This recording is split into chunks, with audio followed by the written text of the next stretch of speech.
নমস্কার বন্ধুরা, নেচার লাভার ইউটিউবের পক্ষ থেকে আমি আজকে নিয়ে এসেছি ঝটপট পোলাওয়ের রেসিপি। খুব ভালো হয় খেতে। এটা খুব একদম ঘরোয়া পদ্ধতিতে আর তাড়াতাড়ি রান্না হয়ে যায়। যে কোনো সময় আপনারা রান্না করতে পারেন। বাড়িতে শুধু একটু গোবিন্দভোগ চাল থাকলেই হলো। তাই ভিডিওটা ভালো লাগলে অবশ্যই লাইক, শেয়ার, সাবস্ক্রাইব করবেন। আমি 1.5 কাপ গোবিন্দভোগ চাল নিয়ে নিয়েছি।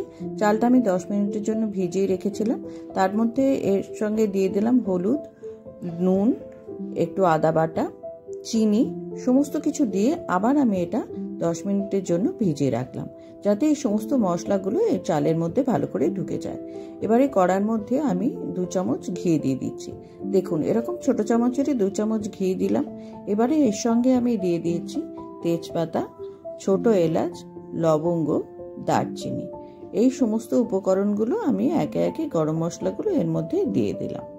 এবারে এটা একটু নেড়েই আমি এর সঙ্গে দিয়ে দিচ্ছি কাজু বাদাম এবং কিশমিশ।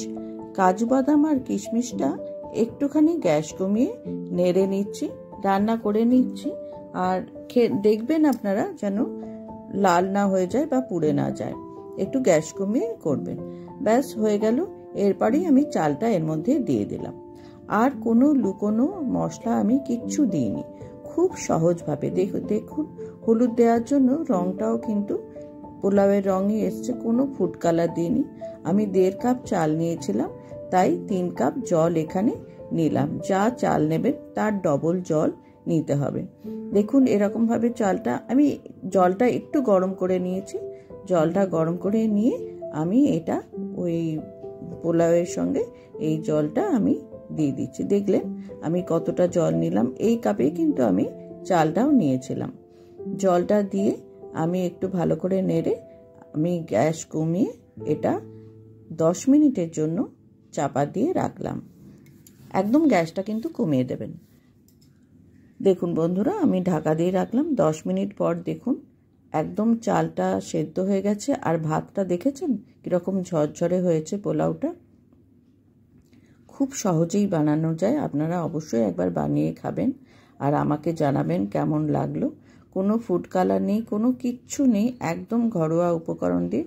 যখন মনে হবে যে কি করব তখন ঝটপট এটা বানিয়ে দেবেন এবং যে কোনো কিছুর সঙ্গে আপনারা খেতে পারেন। একটু ঘি ছড়িয়ে দেবেন, একটু গরম মশলা একটু ছড়িয়ে দেবেন, গরম মশলা গুঁড়ো দিয়ে আপনারা পরিবেশন করবেন। গরম গরম খাবেন, মাংস সঙ্গে বা যে কোনো নিরামিষ তরকারির সঙ্গে খাবেন, খুব ভালো লাগবে। ভিডিওটা ভালো লাগলে লাইক, শেয়ার, সাবস্ক্রাইব করবেন।